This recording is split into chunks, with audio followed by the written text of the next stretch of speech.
you that if states are to follow the central government suit, this 23 lakh figure could very well be 90 lakh beneficiaries. But before we do that, let's break down how the scheme works and its and benefits their beneficiaries in a little bit detail. Now, what is the Unified Pension Scheme? Well, the UPS is a new pension policy for government employees that guarantees an assured pension based on the employee's average basic pay, about 50% after 25 years of service. A family pension to support the employee's dependents in case of death or demise.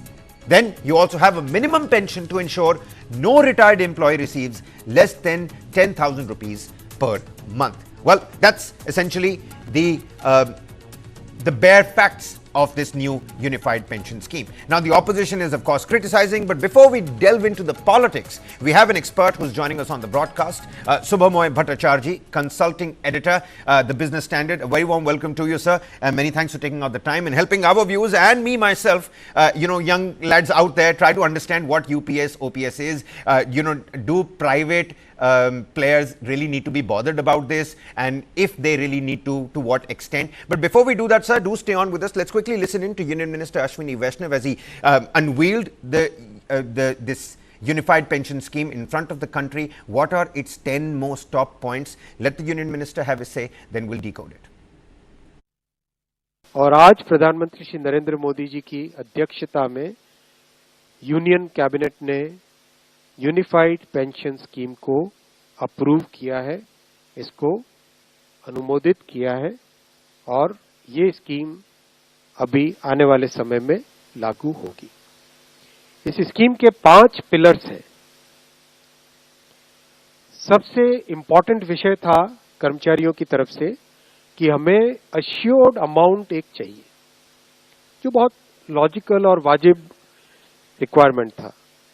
तो इस demand पे एक methodical वे में काम करके और actuarial sciences, जो लोग आगे का भविष्य का रिक्वायरमेंट वगैरह कंप्यूट करने का एक तरीका होता है जिसको एक्चुअरियल साइंस बोलते हैं, उनके साथ मिलके कई तरह के फाइनेंशियल मॉडल्स को प्रोजेक्ट करके और सबके साथ मिलके एक सिस्टमेटिक तरीके से 50% अश्योर्ड पेंशन, ये इस यूपीएस का सबसे पहला पिलर है। जो कभी किसी कर्मचारी की डेथ हो जाए तो फैमिली पेंशन एक बहुत बड़ा, स्पाउस के लिए ये बहुत बड़ी एम्प्लॉयज की एक रिक्वायरमेंट थी, डिमांड थी। तो सेकंड पिलर इस यूपीएस का है assured family pension. Third pillar है अश्योर्ड मिनिमम पेंशन। कई बार देखा कि सर्विस कम होती है और कंट्रीब्यूशन जितना हुआ है उससे एक सफिशिएंट अमाउंट नहीं मिल पाता था, और ये अपने आप में एक बड़ा विषय था केंद्र सरकार के कर्मचारियों का और एनपीएस में जुड़े सभी कर्मचारियों का। फोर्थ पिलर है इन्फ्लेशन के साथ इंडेक्सेशन। जैसे केंद्र सरकार के एम्प्लॉयज के लिए सैलरी में डीएनएस अलाउंस होता है, उसी पैटर्न पे जो इंडेक्स है, सेम इंडेक्स को यूज करके all India consumer price index for industrial workers, इसको यूज करके assured pension, assured family pension और अश्योर्ड मिनिमम पेंशन, इन तीनों के तीनों जो आपने पिछले पेज पे तीनों पिलर्स देखे, assured pension, assured family pension और अश्योर्ड मिनिमम पेंशन, इन तीनों के ऊपर इन्फ्लेशन इंडेक्सेशन डीएनएस रिलीफ के बेसिस पे मिलेगा, डीआर। पांचवा पिलर है इस स्कीम का lump sum payment at superannuation in addition to gratuity. ये एक तरीके से बहुत ही इंपॉर्टेंट और बहुत ही बड़ी एक रिलीफ मिलेगी। जब सुपर एन्युएशन होता है तो उसके बाद में इंसान अपनी लाइफ को प्लानिंग जिस तरह से करना चाहिए, तब कई बड़े खर्चे आते हैं, इसलिए ये लंप सम एक अमाउंट तय किया गया। यह है कि हर 6 महीने की सर्विस के लिए मंथली इमोल्यूमेंट्स, विच मीन्स पे एंड डीए कंबाइंड, उसका 10% अमाउंट। तो ये एक अपने आप में सब्सटैंशियल एक अमाउंट रह जाएगा। जैसे मान लीजिए किसी का 30 इयर्स की सेवा है तो उसको 6 महीने की इमोल्यूमेंट्स जो उसकी रहेगी, पे प्लस डीए मिला के, वो एक लमसम अमाउंट की तरह मिलेगा। Well, that was the Union Minister. Subhamoy Bhattacharjee, consulting editor at the Business Standard, continues to be with us. Mr. Subhamoy, you know, for people like me and the larger generation out there that's scrolling, doom scrolling, if I could use that word, on Instagram, reels after reels, an attention span that's less of a goldfish. If you've got too many percentage symbols and you've got words like, you know, superannuation and gratuity, it usually, you know, the youngster tends to, you know, turn a blind eye. For everybody out there, that wants to understand what the UPS essentially is. Your first opinion, let's get the snowball rolling. How are you looking at this unveiling by the cabinet? And do you think this is the step in the right direction in terms of the demands of the central government employees? That's two questions. The first thing is whether it's in the right direction. I'll leave that to a later point. But what is it about? Yes, this is definitely a far more friendly pension scheme than what the NPS was. Why is it so? Because here you'll have to look at a bit of history and there's no getting away from it. Before any pension scheme was brought in in 2004, central government employees and even most state government employees, the system was basically that whatever was your salary at the point of retirement, you got 50% of that salary as your pension, the basic salary plus the DA. This changed under the NPS. While NPS did not say that you cannot get that, but NPS said whatever we will get will depend on what is the investment of that corpus brings in 30 years of your career. Usually getting 50% is not a difficult thing, but there was always that but element. That could it be 50%? It could even be more, but there was always that but element, which central government and state government employees did not like. They wanted a guarantee that whatever my predecessors were getting as a 50% pension, that means 50% of the salary as pension at the point of retirement, I must get the same. UPS does exactly that. It brings back that old status by saying that an employee who will retire from March 2024, and even those, and irrespective of when they have joined the government, will get a 50% guaranteed pension, which means that whatever is her salary at the last year of her service, she will get 50% of that, no question asked. So definitely this is like bringing if you say good old days back, it brings the good old days back. Yeah. All right. And you wanted to approach the second question a little bit later on. I actually agree to that, Mr. Bhattacharjee. How do you think this new UPS scheme is now going to affect, financial stability of all the government employees? I've heard people talk about indexation, about effects of inflation. Well, that was there earlier too. Earlier on also, pension was always indexed to inflation. And now it has been squarely put in the scheme that the inflation, that the salary, the pension that they will be getting will be indexed to inflation. So it will be inflation. It is inflation indexed just as it was earlier. That's why I say it just brings back all the benefits of the earlier times. A contributory fund versus a non-contributory fund, sir. Could you throw some light on that so that people are better able to understand what it is? Yeah. So what used to happen is, and this is something that was seen globally. See, central government employees, let's put it very clearly, are a highly pampered lot in India. Any central government employee, the salary that they draw, remember that money comes from even the poorest rickshawala, the thelawala, the tax that they pay. Right. This is something worth thinking. But obviously, central government employees don't want to think in those terms. They sort of disturbs their afternoon siesta. So what they want to say is that I have worked in the central government and so therefore I should get a pension. It is a different part that most of the people at the age of 60, forget about the private sector or others who are in the regular salaried income, but somebody who's running, as I said, their own self-owned enterprise, they don't have access to the pension unless they buy a pension coverage. So since early 2000, successive governments, both Congress and the NDA government, have understood that you need to create a market for pension products so that people in their young days can go to a pension company, pay a premium and be assured that they will get a pension of a particular amount when they wish to retire or when they're able to retire. What the new pension scheme had said was that this should also be the same for central government employees. They will have to contribute 10% of their monthly salary, basic salary, towards the pension, building up the pension corpus. Because otherwise, what happens? An employee today says, I am going to retire and my pension liability is for the next generation to bear. Now, that is obviously an absurd situation, isn't it?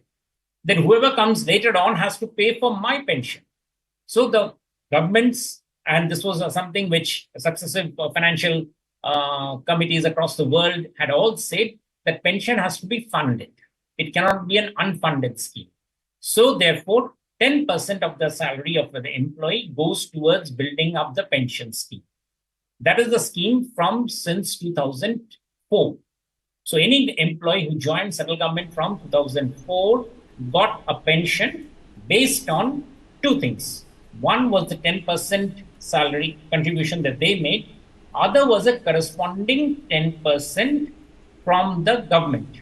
That 10% from the government was raised to 14%, and now it has been, under the new Unified Pension Scheme, been raised to 18.5%. Also, the cabinet note makes it very clear that if the cost of living rises, and to ensure that a person has to get 50% of her last pay drawn as the pension, if the money isn't substantial, if the money isn't adequate, the government will meet that deficit. The employee will not need to pay more into their pension bucket. They'll keep on paying 10%. It is the government which will pay the addition.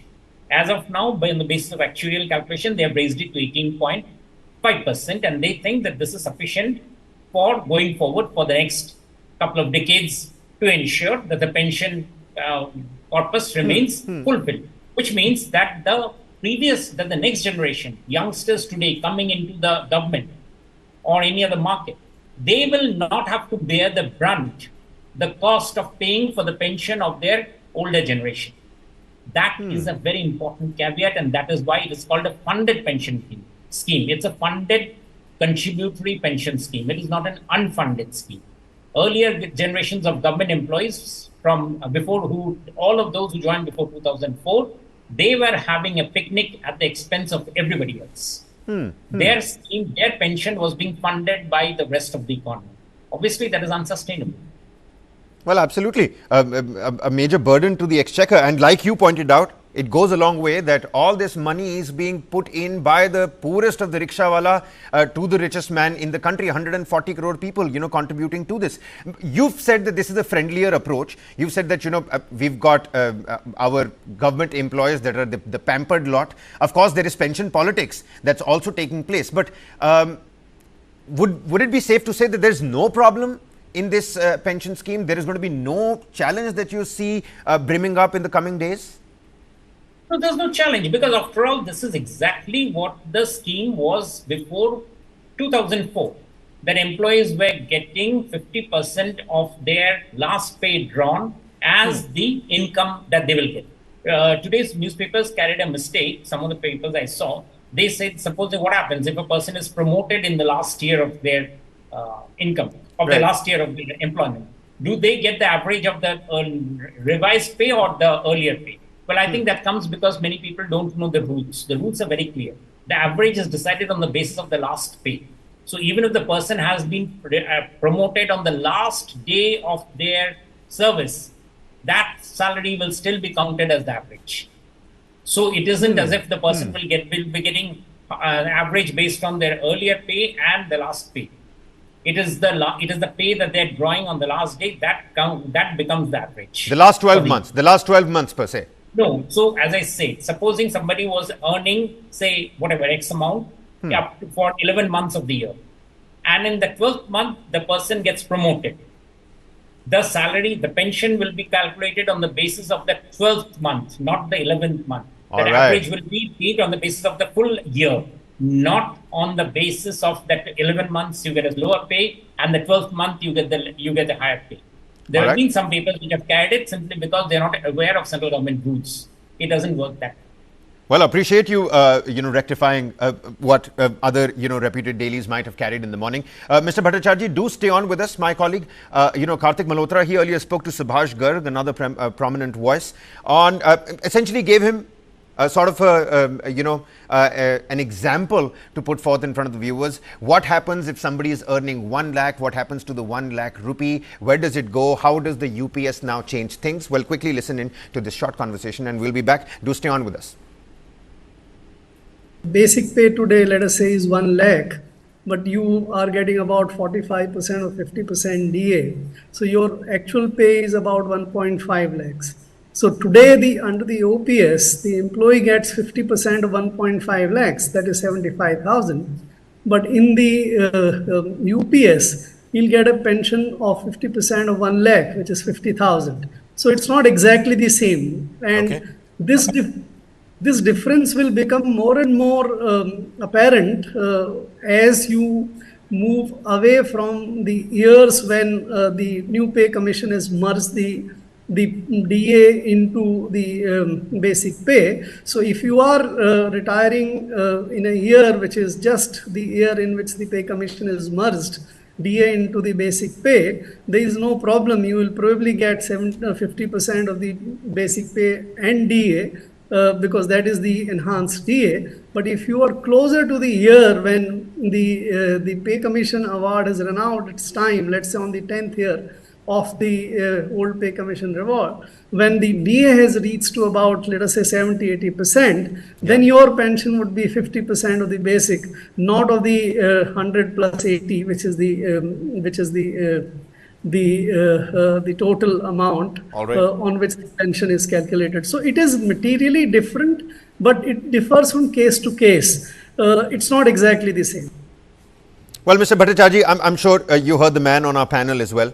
But, I'm trying to understand how might this unified pension scheme, affect things on a larger scale, sort of like economic equality across the country, particularly between government and private sectors. Yeah, just before that, just one point, I think he's getting it wrong. The reason I'm saying it is, any scheme of the pension scheme, whenever it starts, it always starts with the basic pay as it is written in the employee's certificate, the salary, the pay slip. The DA element always gets subsequently added on to the pension, to their pension thing. It has happened earlier.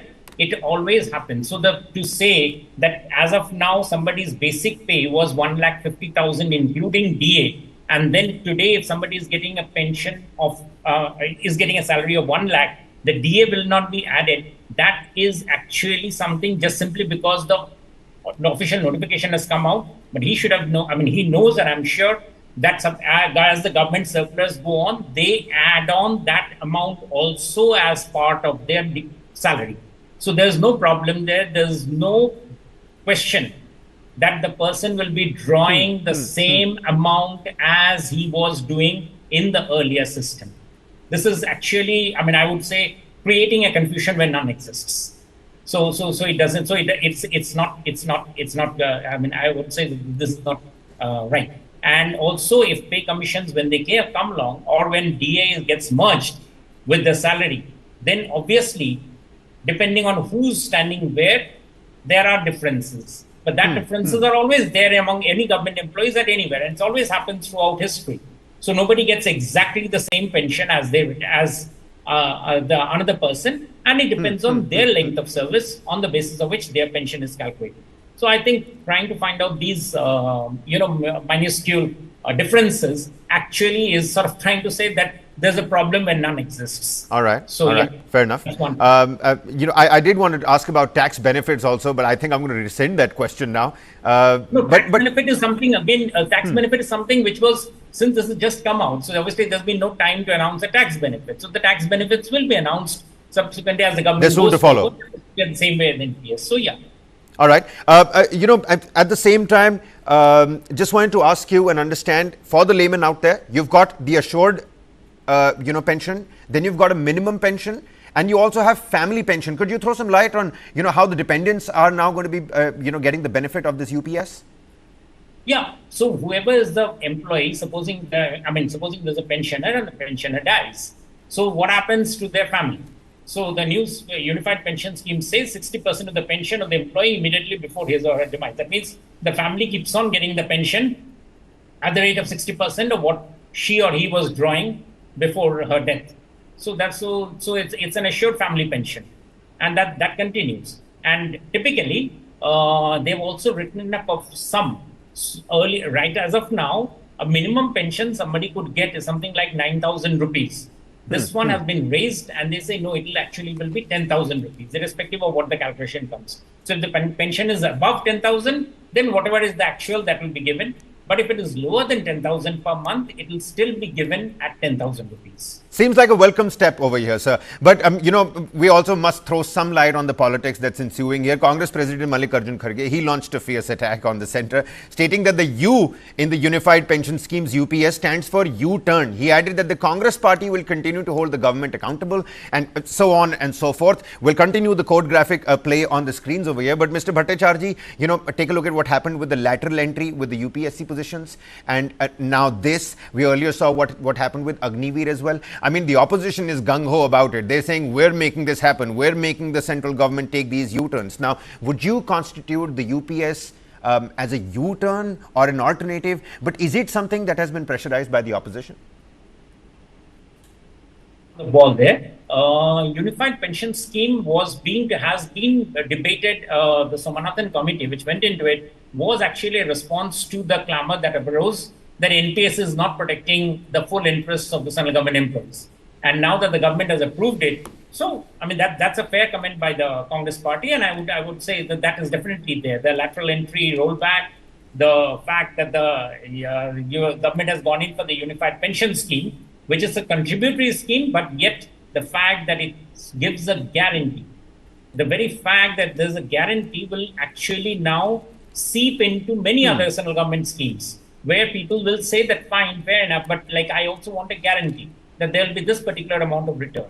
So for instance, supposing somebody is investing in, say, National Savings Certificate or in say, Public Provident Fund, they could also say that, look, I want a guarantee that I'll get at least this much amount. And as of now, I mean, over the decades, as economists have pointed out, that sort of guarantees are not right to have.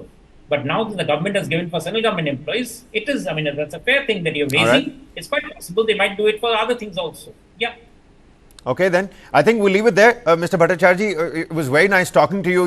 You've certainly pointed out that this is more friendly. The word guarantee has a better attractive ring to it. Of course, pension politics will ensue. Tax benefits is something that we'll have to wait on for. But pampered lot or not, the point that I wanted to raise about, the overall economic inequality, it seems like I'm going to take your point and concede that point over here. Let's not make mountains out of molehills. When there isn't a problem, there shouldn't be a problem. We're going to slip into a quick commercial break here, but on the other side, all the top reactions, ladies and gentlemen, on the Unified Pension Scheme. It's here to stay, in effect from April next year. We're going to slip into a quick commercial break here. Reactions coming right on the other side.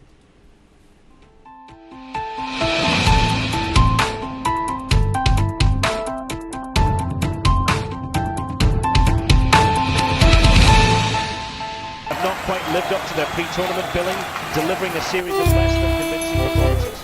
For 2 draws and a solitary win. Your son will be Messi. No studies, just football all day. Go, my son, go. Make my face shine through playing football. Not only your face, but also the country's. I will conquer the world by playing football. Come, let's go to Germany! World's largest football talent hunt, News9, Indian Tigers and Tigresses. In association with DFB Pokal, Bundesliga, BVB and India Football Center. Train and play matches in Europe. Register now and fly to Germany. IndianTigersandTigresses.com. Big fan of Ian Bell, watching him very classy in all formats. I find Durban quite a challenge, which is still an enjoyable one. You're not allowed to bowl a bouncer, so that tells you that they want to see runs on the board. बड़े अच्छे tours किए हैं, बड़ी अच्छी यादें हैं।